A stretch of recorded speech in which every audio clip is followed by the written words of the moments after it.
Hello बच्चों, वंदना आप सभी का मोस्ट वेलकम करती हूँ आपके अपने ही चैनल वंदना स्टडी क्लासेस में।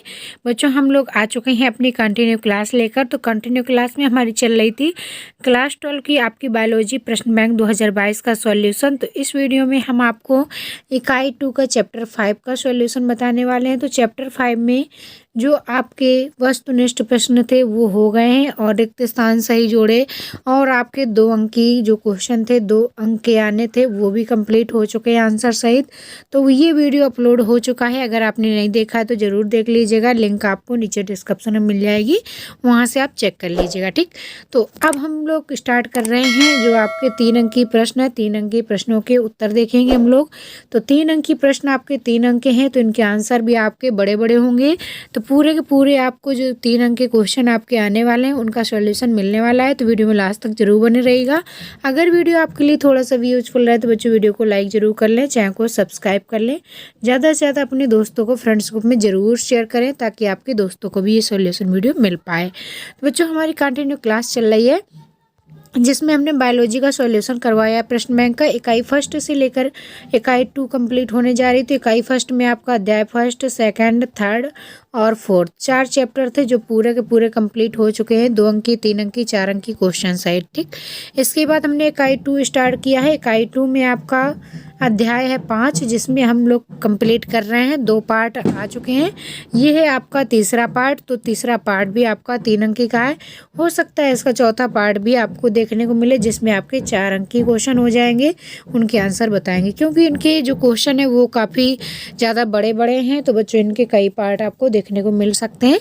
तो प्ले लिस्ट आप चेक कर लीजिएगा, प्ले लिस्ट में आपको पूरे के पूरे मिल जाएंगे। तो पूरे आपको वीडियो देखने एक एक चैप्टर की तो प्ले लिस्ट आप चेक कर सकते हैं। ठीक, तो बच्चों, अगर सॉल्यूशन की पूरी PDF आपको चाहिए तो PDF के लिए आपको गूगल पर सर्च करना है वंदनाक्लासेस.com।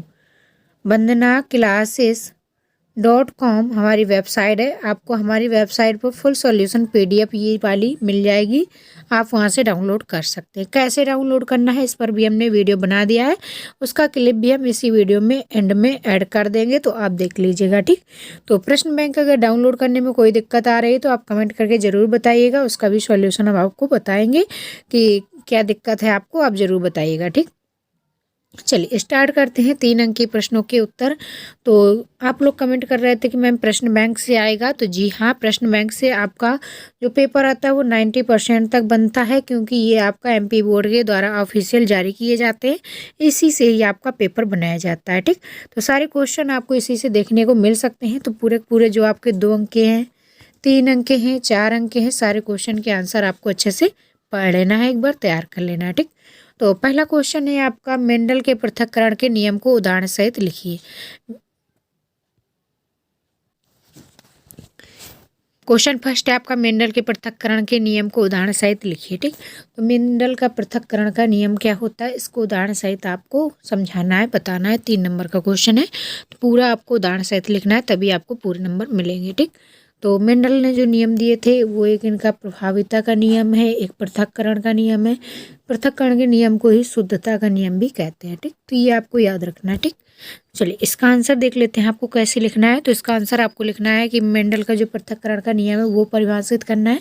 इसके बाद इसका एग्जाम्पल भी हम लोग देखेंगे। ठीक, तो लक्षण कारकों के प्रत्येक सजाती जोड़े के दोनों कारक युग्म बनाते समय पृथक हो जाते हैं और इनमें से केवल एक सदस्य कारक ही किसी एक युग्मक में पहुंचता है। जब परस्पर विरोधी युग्म आनुवंशिक लक्षणों वाले पौधे के बीच संकरण कराया जाता है, प्रथम पीढ़ी F1 में केवल प्रभावी लक्षण ही प्रकट होते हैं परंतु दूसरी पीढ़ी F2 की संतानों में इनके विपरीत लक्षणों का निश्चित अनुपात में पृथक्करण हो जाता है, अतः इसे पृथक्करण का नियम कहते हैं। ठीक, तो प्रथम पीढ़ी में आपका क्या होता है, जिसकी प्रथम पीढ़ी होती है इसमें केवल प्रभावी लक्षण ही दिखाई देते हैं और परंतु जो इनकी आपकी दूसरी पीढ़ी होती है इनमें संतानों में विपरीत लक्षणों का निश्चित अनुपात में पृथक्करण हो जाता है, इसी को ही पृथक्करण का नियम कहते हैं। ठीक, इसके बाद आपको लिखना है, इसमें यह भी स्पष्ट होता है कि प्रथम पीढ़ी में साथ साथ रहने के बावजूद भी गुणों का आपस में मिश्रण नहीं होता है। युग्मक निर्माण के समय ये गुण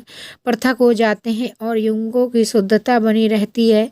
इसलिए इस नियम को युग्मकों की शुद्धता का नियम भी कहते हैं। अभी आपको बताया कि इसको शुद्धता का नियम भी कहा जाता है।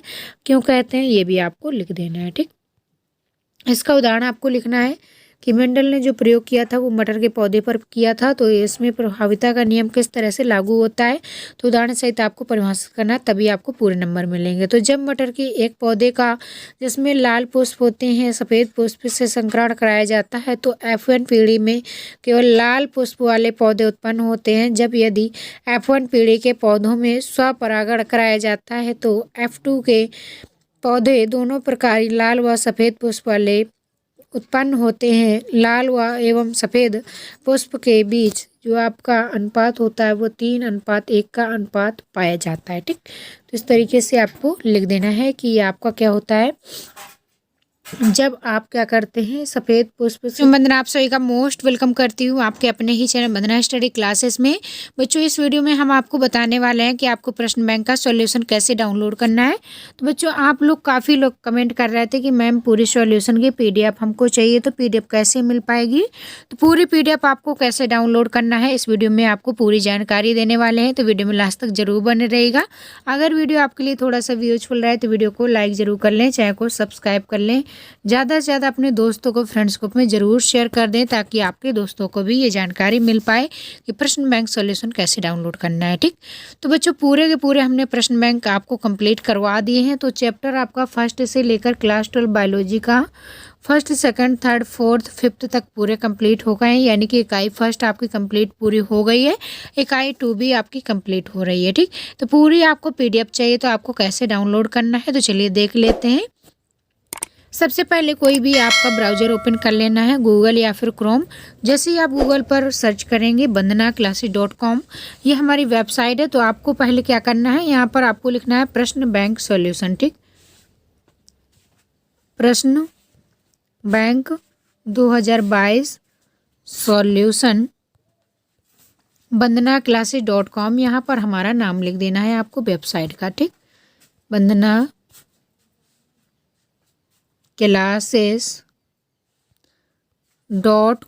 ठीक, ये इस तरीके से आपको लिख लेना है, फिर आपको सर्च करना है। ठीक, तो इस तरीके से आप जैसे लिखेंगे यहाँ पर आपको सर्च पर क्लिक कर देना है तो कुछ इस तरह का इंटरफेस आपके सामने आ जाएगा। ठीक, तो नेट स्लो है, थोड़ा स्लो हो रहा है, तो जैसे ही आप सर्च करेंगे तो आपको हमारी वेबसाइट खुलकर मिल जाएगी जहाँ पर आपको प्रश्न बैंक का पूरा सॉल्यूशन डाउनलोड कर लेना है। ठीक, तो नंबर 1 में हमारी ये आप वेबसाइट आ रही है वंदनाक्लासेस.com, तो यहाँ पर आपको क्लिक करना है। ठीक, तो देखिए MP बोर्ड प्रश्न बैंक 2022, ये आपकी पूरे सॉल्यूशन PDF है। ठीक, तो यहाँ पर जैसे ही हमारी वेबसाइट पहले नंबर पर आएगी तो वहाँ पर आपको क्लिक कर लेना है। जैसे ही आप क्लिक करेंगे तो कुछ इस तरह का इंटरफेस आपके सामने आएगा।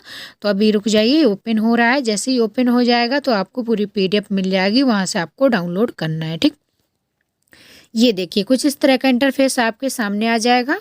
तो आपको मॉडल पेपर चाहिए या फिर इम्पोर्टेंट क्वेश्चन चाहिए, सॉल्यूशन चाहिए, तो सारा आपको हमारी वेबसाइट पर मिल जाएगा। ठीक, तो आपको क्या चाहिए, आपको प्रश्न बैंक सॉल्यूशन चाहिए। ठीक, तो आप इस तरीके से जैसे स्क्रॉल करते जाएंगे तो ये देखिए ये हमारी पोस्ट पड़ी हुई है जिसमें आपका MP बोर्ड 2022 प्रश्न बैंक सॉल्यूशन क्लास 12 के दिए गए हैं। तो जैसे ही आपको ये मिल जाएगी पोस्ट तो इस पर आपको क्लिक कर देना है। ठीक, तो जैसे ही बच्चों इस पर क्लिक करेंगे आप तो ये खुलकर ओपन हो जाएगी, और जैसे ही ओपन होगी तो यहाँ से आपको पूरी डाउनलोड कर लेना है। ठीक, तो ये पूरी आपको साइट दी गई है, नेट स्लो चल रहा है, तो जैसे ही आप इस पर क्लिक करेंगे तो ये पोस्ट आपकी ओपन हो जाएगी। जैसे ही ओपन हो जाएगी तो आपको पूरा PDF वहाँ से डाउनलोड कर लेना है। ये देखिए ये पूरी पोस्ट ओपन हो गई है। तो ये इस तरीके से पूरे आपके सभी सब्जेक्ट के और बायो का पूरा दिया गया है। तो पूरा ये पोस्ट आपको देखना है, इस तरीके से ये आपके दिए गए हैं। ठीक, तो यहाँ पर आपको क्लिक हियर में क्लिक कर लेना है, और जिस सब्जेक्ट की आपको चाहिए तो यहाँ पर आपको बायोलॉजी की उपलब्ध हो चुकी हैं, तो सारी बायोलॉजी की यहाँ से आपको डाउनलोड कर लेना है। ठीक, अगर आप और कुछ पढ़ना चाहते हैं तो ये आपको लिंक दी गई है, नीचे क्लिक करके आप कुछ भी पढ़ सकते हैं। ठीक, तो आपको अब जानकारी मिल गई होगी कि आपको प्रश्न बैंक का सॉल्यूशन कैसे डाउनलोड करना है। काफ़ी बच्चे कमेंट कर रहे थे कि मैम कैसे सॉल्यूशन PDF डाउनलोड करें, तो आपको बहुत ही आसानी से हमारी सॉल्यूशन PDF मिल जाएगी।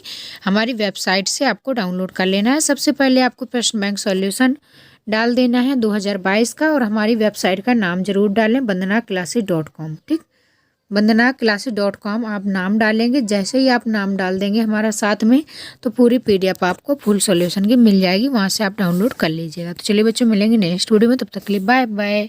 अगर वीडियो पसंद आया तो वीडियो को लाइक करें, चैनल को सब्सक्राइब करें, अपने दोस्तों को ज़्यादा से ज़्यादा शेयर जरूर करिएगा। चलिए मिलेंगे नेक्स्ट वीडियो में, तब तक के लिए bye bye. Thanks for watching. से संकरण कराते हैं लाल पुष्प का, तो F1 पीढ़ी में केवल लाल पुष्प वाले पौधे उत्पन्न होते हैं। यदि जब F1 पीढ़ी के पौधों में स्वपरागण कराया जाता है तो F2 के पौधे में दोनों प्रकार के यानी लाल व सफ़ेद वाले पुष्प उत्पन्न होते हैं। लाल एवं सफ़ेद पुष्प पौधों के बीच का जो अनुपात होता है वो 3:1 का अनुपात पाया जाता है। ठीक, इसके बाद नेक्स्ट क्वेश्चन है आपका, डाउन सिंड्रोम से क्या तात्पर्य है? डाउन सिंड्रोम किसे कहते हैं? डाउन सिंड्रोम एक ऐसी स्थिति है जिसमें बच्चा मानसिक और शारीरिक विकारों से जूझता है। डाउन सिंड्रोम में बच्चा अपने 21वें गुणसूत्र की एक्स्ट्रा कॉपी के साथ पैदा होता है, यानी कि जो 21वां गुणसूत्र होता है ये एक्स्ट्रा इसमें जुड़ जाता है, इसलिए डाउन सिंड्रोम होता है। इसलिए इसे ट्राइसोमी भी कहा जाता है, ट्राइसोमी 2 भी कहा जाता है। यह एक जेनेटिक डिसऑर्डर है, यानी कि आनुवंशिक विकार होता है। यह बच्चे के शारीरिक विकास में देरी, चेहरे की विशेषताओं में फर्क और बौद्धिक विकास में देरी का कारण भी बनता है। ठीक, इसके बाद आपको इसमें लिखना है, प्रजनन के समय माता के XX और पिता के XY दोनों के क्रोमोसोम बच्चे तक पहुंचते हैं। इसमें जो आपका 46वां क्रोमोसोम यानी गुणसूत्र होता है उनमें से 23वां माता के और 23 पिता के बच्चों को मिलते हैं। जब माता पिता के दोनों के क्रोमोसोम आपस में मिलते हैं तो उनमें से जो 21वें गुणसूत्र का डिवीजन नहीं हो पाता है। इस कारण आपका 21वां क्रोमोसोम अपनी एक्स्ट्रा कॉपी बना देता है, इसी को ट्राइसोमी 2 कहते हैं। यह एक्स्ट्रा क्रोमोसोम बच्चे में कई तरह के शारीरिक और मानसिक विकार पैदा करता है। ठीक, तो इस तरीके से आपको इसमें डाउन सिंड्रोम के बारे में लिख देना है। वेरी वेरी मोस्ट इम्पोर्टेंट है। टर्नर सिंड्रोम, डाउन सिंड्रोम कोई ना कोई एक ज़रूर आपका एग्जाम में देखने को मिल जाता है, तो ये आपको सिंड्रोम से क्वेश्चन बनता ज़रूर है, तो इसको ज़रूर आपको एक बार पढ़ लेना है। नेक्स्ट क्वेश्चन है आपका तीसरा, जीनोटाइप एवं फिनोटाइप में 3 अंतर बताइए। जीनोटाइप क्या होता है, फिनोटाइप क्या होता है, दोनों में आपको 3 डिफरेंस बताने हैं। ठीक, तो पहला डिफरेंस आपको देखना है कि जीनोटाइप क्या होता है। जीनोटाइप आपका जीन संरचना के आधार पे व्यक्त किए जाते हैं, यानी कि जीन में जो परिवर्तन होता है वो जीनोटाइप कहलाता है। फिनोटाइप दृश्य के आधार पर व्यक्त किए जाते हैं, जो लक्षण दिखाई देते हैं वो आपका फिनोटाइप के अंतर्गत आते हैं। ठीक, नेक्स्ट आपको लिखना है, जीनोटाइप के लक्षण दिखाई नहीं देते, यानी कि जीन्स में परिवर्तन होता है इसलिए दिखाई नहीं देता। फिनोटाइप के लक्षण समय समय पर बदलाव के साथ दिखाई देते हैं। नेक्स्ट आपको लिखना है, जीनोटाइप पूरी उम्र समान रहते हैं, लेकिन जो आपका फिनोटाइप होता है उम्र के अनुसार बदलते रहते हैं। ठीक, ये तीनों डिफरेंस आपको लिख देना है। 3 नंबर का क्वेश्चन है, तो ये तीनों डिफरेंस आपको लिखना कॉमन रहेगा। ठीक, इसके बाद आपका नेक्स्ट क्वेश्चन है चौथा, टेस्ट क्रॉस और बैक क्रॉस को समझाइए। तो टेस्ट क्रॉस और बैक क्रॉस क्या होता है, दोनों की परिभाषा सहित आपको समझाना, दोनों की डेफिनेशन सहित आपको समझाना है। तो चलिए देख लेते हैं टेस्ट क्रॉस किसे कहते हैं।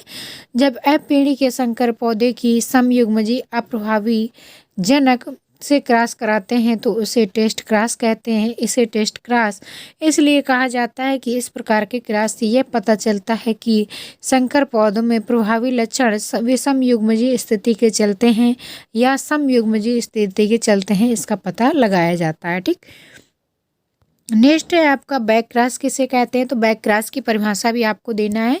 जब F यानी कि F पीढ़ी के संकर हाइब्रिड पौधे को किसी एक पितृ पौधे पेरेंट जनरेशन जिसमें कि वे उत्पन्न होते हैं से क्रॉस कराया जाए तो इस प्रकार के क्रॉस को बैक क्रॉस कहते हैं। ठीक, तो ये आपका टेस्ट क्रॉस बैक क्रॉस क्या होता है, दोनों की परिभाषा आपको अच्छे से पढ़ लेना है। इसके बाद बच्चों आपका नेक्स्ट क्वेश्चन आ जाता है क्वेश्चन नंबर 5, टर्नर सिंड्रोम क्या है, इसके 3 लक्षण लिखिए। ठीक, तो टर्नर सिंड्रोम की पहले परिभाषा लिखनी है, 3 लक्षण इसके बताने हैं। टर्नर सिंड्रोम TS एक क्रोमोसोम की कमी या अधूरे क्रोमोसोम के उपस्थित होने के कारण पैदा होता है। तो यह सिंड्रोम लड़कियों और महिलाओं की एक समान विशेषताओं, शारीरिक लक्षणों और चिकित्सा स्थितियों का वर्णन करता है। ये ज़्यादातर किस्में लड़कियों में या फिर महिलाओं में पाया जाता है। इसमें क्या होता है, एक क्रोमोसोम की कमी या अधूरे क्रोमोसोम की उपस्थिति के कारण होता है। यानी कि एक क्रोमोसोम आपका कम हो जाता है तब आपका क्या हो जाता है, टर्नर सिंड्रोम। अगर एक क्रोमोसोम आपका बढ़ जाता है तो वहाँ आपका डाउन सिंड्रोम हो जाता है। ठीक, तो इस तरीके से आपको याद रखना है। इसके लक्षण क्या होते हैं टर्नर सिंड्रोम के, ये भी आपको बताना है। तो इसमें आपको पहला लिख देना है, टर्नर सिंड्रोम का सबसे आम लक्षण होता है छोटा कद, यानी कि हाइट जो होती है वो आपकी छोटी होती है, जो लगभग 5 वर्ष की आयु तक स्पष्ट हो जाता है। ठीक, नेक्स्ट पॉइंट आपको लिखना है, अंडाशय के कार्य का जल्दी ही नुकसान होना भी बहुत आम है। अंडाशय पहले तो सामान्य रूप से विकसित होते हैं, लेकिन अंडा कोशिकाएं आमतौर पर समय से पहले ही मर जाती हैं। ठीक, तो ये आपका क्या होता है, ये टर्नर सिंड्रोम के कारण होता है। तो ये लक्षण और परिभाषा आपको अच्छे से तैयार करना है। ठीक, नेक्स्ट है आपका क्लाइनफेल्टर सिंड्रोम किसे कहते हैं। तो क्लाइनफेल्टर सिंड्रोम भी आपका वेरी आईएमपी क्वेश्चन है, तो इसको भी आपको ज़रूर एक बार तैयार कर लेना है कि क्लाइनफेल्टर सिंड्रोम क्या होता है, कैसे होता है, तो इसको भी आपको जानना बहुत ज़रूरी है। ठीक, तो क्लाइनफेल्टर सिंड्रोम क्या होता है, मानव का विकार सेक्स क्रोमोसोम जो पुरुषों में होता है। क्लाइनफेल्टर सिंड्रोम पुरुषों में सबसे अधिक बार होने वाले क्रोमोसोमल विकारों में से एक है, जो प्रत्येक 500 से 1000 पुरुषों में लगभग एक में पाया जाता है, यानी कि एक में होता है। यह निषेचन के तुरंत बाद सेक्स क्रोमोसोम के असमान बंटवारे के परिणाम स्वरूप होता है, जिसमें विभाजन जोड़े की एक कोशिका 2 एक्स कोशिकाओं एक्स क्रोमोसोम और एक वाई क्रोमोसोम प्राप्त करती हैं, और जोड़ी की दूसरी सेल केवल एक वाई क्रोमोसोम प्राप्त करती है और आमतौर पर मर जाती है। सामान्य पुरुष गुणसूत्र संख्या और लिंग गुणसूत्र संरचना 46XY है। ठीक, तो इस तरीके से आपको लिख देना है पूरा ये वाला कि आपका क्लाइनफेल्टर सिंड्रोम क्या होता है। इसके बाद नेक्स्ट क्वेश्चन है आपका क्वेश्चन नंबर 7। अगर आपने अभी तक वीडियो को लाइक नहीं किया बच्चों, जल्दी जल्दी लाइक कर लीजिए, चैनल को सब्सक्राइब कर लीजिए, अपने दोस्तों को ज़्यादा से ज़्यादा शेयर ज़रूर करिए ताकि हम दोस्तों को भी आपके सॉल्यूशन मिल पाए। हम जो वीडियो लेकर आ रहे हैं पूरे आपके चैप्टर वाइज सॉल्यूशन प्रश्न बैंक का करवा रहे हैं 2022 का, तो पूरा सॉल्यूशन जीव विज्ञान क्लास 12 का आपको हमारे चैनल के माध्यम से दिया जा रहा है। तो अगर आपने वो वीडियो नहीं देखे हैं जिनमें हमने 4 चैप्टर कंप्लीट किए हुए हैं तो वो ज़रूर देख लीजिएगा, लिंक आपको डिस्क्रिप्शन में मिल जाएगा, वहाँ से आप चेक कर लेना। ठीक, इसकी पीडीएफ के लिए भी आपको हमारी वेबसाइट सर्च करना है, गूगल पर सर्च करेंगे आपको तो पूरी पीडीएफ मिल जाएगी, वहाँ से आपको डाउनलोड कर लेना है। bandhanaclasses.com हमारी वेबसाइट है, bandhanaclasses.com में आपको फुल सॉल्यूशन पीडीएफ भी हमने प्रोवाइड की है, तो वहाँ से आप डाउनलोड कर सकते हैं। तो नेक्स्ट क्वेश्चन बच्चों देखेंगे कि सह प्रभाविता व अपूर्ण प्रभाविता को समझाइए। सह प्रभाविता क्या होता है, अपूर्ण प्रभाविता क्या होता है, 1.5 नंबर के क्वेश्चन है, तो ये आपको जरूर याद रखना है। ठीक, सह प्रभाविता क्या होता है, जब किसी कारक या जीन के युग्म विकल्पी में कोई भी कारक प्रभावी या अप्रभावी न होकर मिश्रित रूप से प्रभाव डालते हैं तो इसे सह प्रभावी कहते हैं। ठीक, जिसमें क्या होता है, युग्म विकल्पी होते हैं जिसमें प्रभावी अप्रभावी न होकर मिश्रित रूप से आपका प्रभाव डालते हैं, वो आपको सह प्रभावी के अंतर्गत आते हैं। कोडोमिनेंस कहते हैं इनको। इसके फलस्वरूप F1 पीढ़ी दोनों जनकों की मध्यवर्ती होती है। ठीक, तो न इसमें आपका प्रभावी होता है कोई गुण, न अप्रभावी होता है, इसमें आपका सप्रभावी का गुण पाया जाता है। ठीक, उदाहरण में आपका लिखना है, मनुष्य में 3 प्रकार के रुधिर वर्ग होते हैं A, B, O, जिनका निर्धारण विभिन्न प्रकार की लाल रुद्राणु कोशिकाएं करती हैं। इन रुधिर वर्गों का नियंत्रण जीन करती हैं, जिसके 3 युग्म विकल्पी होते हैं। फर्स्ट ए व फर्स्ट बी साथ साथ उपस्थित होने पर सह प्रभावी होते हैं व AB रुधिर वर्ग बनाते हैं। ठीक, तो ये AB रुधिर वर्ग साथ साथ रहकर ही बनाते हैं। ठीक, नेक्स्ट है आपका अपूर्ण प्रभाविता क्या होता है। तो अपूर्ण प्रभाविता की परिभाषा भी आपको लिखना है। विपर्यासी लक्षणों के युग में एक लक्षण दूसरे पर अपूर्ण रूप से प्रभावी होता है, यह घटना अपूर्ण प्रभाविता कहलाती है। ठीक, उदाहरण में आपको लिखना है मिराबिलस जलापा का पौधा जो होता है, इसमें क्या होता है बच्चों, या आपका गुलाबाज का जो पौधा होता है उसमें देखेंगे कि पौधे में लाल पुष्प व सफ़ेद पुष्प युक्त पौधे के मध्य जब संकरण कराया जाता है, एक पुष्प हम लोग सफ़ेद का ले लेते हैं और एक लाल का ले लेते हैं, जब संकरण कराते हैं तब F1 पीढ़ी में सभी फूल लाल या सफ़ेद ना होकर गुलाबी रंग के होते हैं और F2 पीढ़ी में एक लाल दो सफ़ेद, एक लाल दो गुलाबी एक सफ़ेद होता है, यानी कि एक आपका लाल हो गया, दो गुलाबी हो गए और एक आपका सफ़ेद हो गया, युक्त पौधे प्राप्त होते हैं। ठीक, तो ये आपका अपूर्ण प्रभाविता कहलाता है। इसके बाद बच्चों नेक्स्ट क्वेश्चन है आपका 8 नंबर का, तो इसको भी देख लेते हैं। बिंदु उत्परिवर्तन क्या है, उदाहरण सहित लिखिए। बिंदु उत्परिवर्तन क्या है, इसको परिभाषा और उदाहरण सहित आपको अच्छे से समझाना है। तो इसमें आपको लिखना है कि डीएनए के किसी एक क्षार युग्म बेस पेयर या न्यूक्लियोटाइड क्रम में होने वाला परिवर्तन बिंदु उत्परिवर्तन कहलाता है, जैसे हंसियाकार कोश का आरक्तता। ठीक, तो इसमें अभी आपको और भी अगर आपको आता है तो लिख सकते हैं इसमें, क्योंकि 3 नंबर का है, काफ़ी ज़्यादा आपको लिखना पड़ेगा। ठीक, तो ये थे बच्चों आपके 3 अंक के सॉल्यूशन। तो 3 अंक के पूरे कंप्लीट हो गए, 2 अंक के भी कंप्लीट हो गए चैप्टर 5 के, और आपके जो वस्तुनिष्ठ और सही सत्य और सही जोड़े सारे आपके कंप्लीट हो चुके हैं और ये आपके 3 अंक की कंप्लीट हो गए। इसके बाद हम 4 अंक के सॉल्यूशन लेकर आएंगे, तो 4 अंक की सॉल्यूशन भी आपको वीडियो के माध्यम से प्रोवाइड किया जाएगा। अगर वीडियो ये वाला आपको पसंद आया हो, आपके लिए यूजफुल रहा हो, तो वीडियो को लाइक ज़रूर करें, चैनल को सब्सक्राइब कर लें, ज़्यादा से ज़्यादा अपने दोस्तों को फ्रेंड्स ग्रुप में ज़रूर शेयर करें ताकि आपके दोस्तों को भी ये सॉल्यूशन वीडियो मिल पाए। तो चलिए बच्चों, मिलेंगे नेक्स्ट वीडियो में, तब तक के लिए bye bye, thanks for watching.